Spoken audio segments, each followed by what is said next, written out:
những câu chuyện về bài học kinh doanh hay nhất.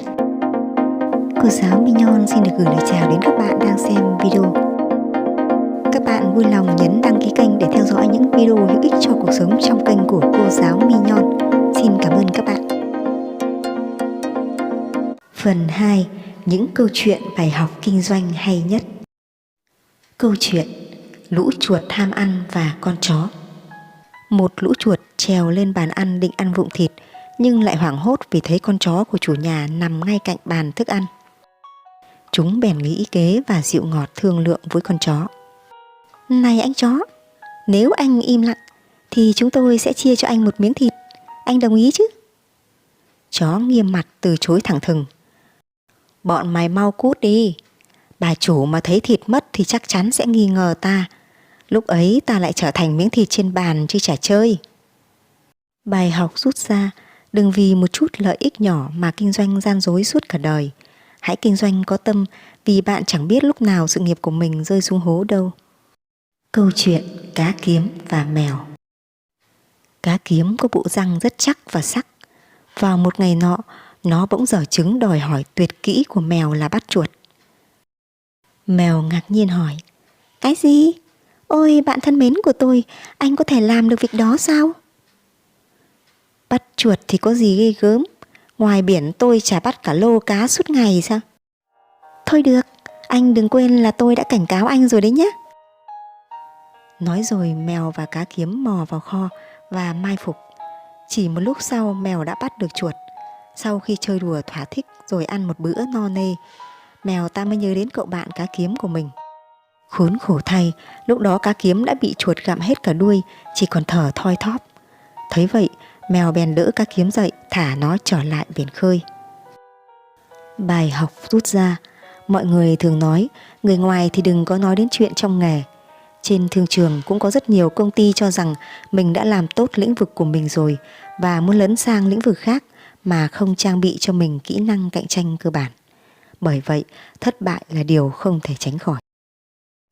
Câu chuyện mèo đen mời khách. Mèo đen mời Sơn Dương đến nhà dùng bữa.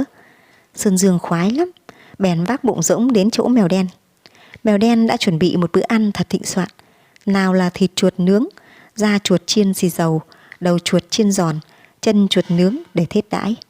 Thấy Sơn Dương đến, mèo đen mừng lắm, vồn vã mời Sơn Dương ăn, và mình cũng ngồi ăn ngon lành. Sơn Dương vẫn ngồi yên một chỗ dù bụng đói cồn cào, vì nó chẳng hề hứng thú gì với mấy món này.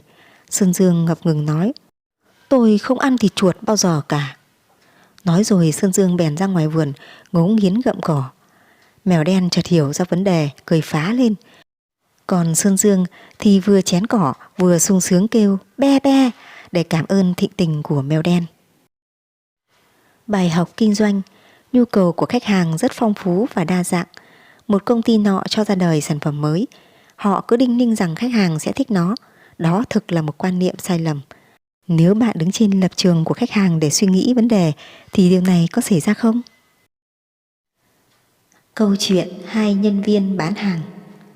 Hai công ty sản xuất giày cùng cử một nhân viên bán hàng đi mở rộng thị trường. Một người tên là Jackson và một người tên là Bajin.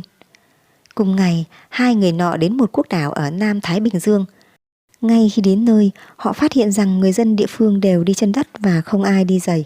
Từ vua đến dân nghèo, từ tu sĩ đến quý bà, không một ai đi đôi giày nào cả. Tối hôm đó, Jackson gửi mail về cho ông chủ nói: chúa ơi, người dân ở đây không đi giày, ai sẽ mua giày cơ chứ? Ngày mai tôi sẽ quay về. Bajin cũng gửi mail về trụ sở công ty trong nước: thật tuyệt vời, người dân ở đây không đi giày. Tôi quyết định sẽ chuyển tới đây và ở lại một thời gian dài. 2 năm sau, mọi người ở đây đều đi giày. Bài học rút ra: nhiều người thường phàn nàn rằng rất khó để mở thị trường mới. Thực tế là thị trường mới đang ở trước mắt bạn, chỉ là bạn làm sao phát hiện ra thị trường này mà thôi. Câu chuyện nhân viên và sếp. Một nhân viên bán hàng, một thư ký hành chính và một sếp quản lý cùng đi ăn trưa với nhau.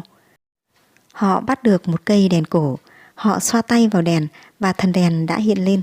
Thần đèn bảo: ta cho các con mỗi đứa một điều ước. tôi trước. Cô thư ký hành chính nhanh nhẩu nói.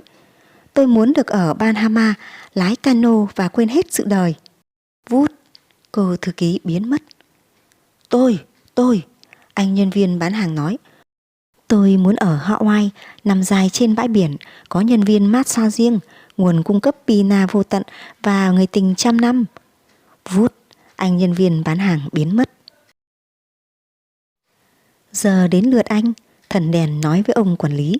Ông quản lý nói, tôi muốn hai đứa có mặt ở văn phòng làm việc ngay sau bữa trưa. Bài học rút ra, luôn luôn để sếp phát biểu trước. Câu chuyện Thỏ và Rùa. Chuyện kể trong rừng xanh, có một con thỏ và một con rùa đang cãi nhau xem ai nhanh hơn. Vì thế chúng quyết định đưa ra giải pháp cuối cùng là hai con cùng chạy đua xem ai chạy nhanh hơn. Thỏ xuất phát nhanh như tên bắn và chạy thục mạng một hồi. Sau khi thấy mình chạy khá xa, thỏ nghĩ nếu nghỉ ngơi thư giãn dưới bóng mát của một tán cây bên đường một lúc rồi tiếp tục chạy về đích thì rùa vẫn còn lâu mới đuổi kịp được nó. Nghĩ vậy, thỏ liền nằm dài dưới bóng cây và nhanh chóng ngủ thiếp đi. Rùa từ từ vượt qua thỏ và nhanh chóng chạy về đích. Kết thúc cuộc đua, rùa đã giành chiến thắng. Thỏ giật mình tỉnh giấc và nhận ra nó đã thua rùa chậm chạp. Bài học kinh doanh. Thói vội vàng, nhanh chóng trong kinh doanh dễ khiến con người ta thất bại chỉ trong chớp mắt. Chậm và ổn định mới là phương thức chạm tới chiến thắng trong một cuộc đua. Câu chuyện Con sói và bầy cừu. Có một người chăn cừu quyết định đưa đàn cừu của mình lên sống ở phía Bắc. Lúc đầu, khí hậu rất thích hợp cho đàn cừu nên chúng sống rất phởn phơ thoải mái. Cũng chính vì thế mà lũ cừu trở lên lười biếng. Rồi mùa đông đến, nhiệt độ xuống thấp khiến lũ cừu không thể chịu đựng nổi. Nhiều con đã chết rét, người chăn cừu vô cùng lo lắng. Anh ta suy nghĩ mãi rồi đưa ra một giải pháp có vẻ liều lĩnh. Thả vài con sói vào bầy cừu. Lúc này, bầy cừu cảm thấy tính mạng của chúng đang bị đe dọa nên không ngừng chạy trốn sự truy đuổi của bầy sói. Chính sự vận động ấy đã giúp chúng chống lại được cái rét và số cừu chết ít hơn trước đây khá nhiều. Bài học kinh doanh. Có thể thấy chính những mối nguy hiểm lại khiến chúng ta sống tốt hơn. Một công ty cũng vậy, chỉ có thể sống mạnh mẽ hơn khi luôn có ý thức về nguy cơ trong công việc để không quá chìm đắm trong thành công. Nhưng điều quan trọng là phải biết kiểm soát những nguy cơ này để nó mang đến những điều có lợi. Nếu không, đàn sói sẽ ăn hết đàn cừu của bạn khi bạn không để ý đến. Các bạn thân mến, top 15 câu chuyện và bài học kinh doanh hay nhất đến đây là hết. Cô giáo Mignon trân trọng cảm ơn các bạn đã lắng nghe. Chúc các bạn cùng gia đình vui vẻ và hạnh phúc.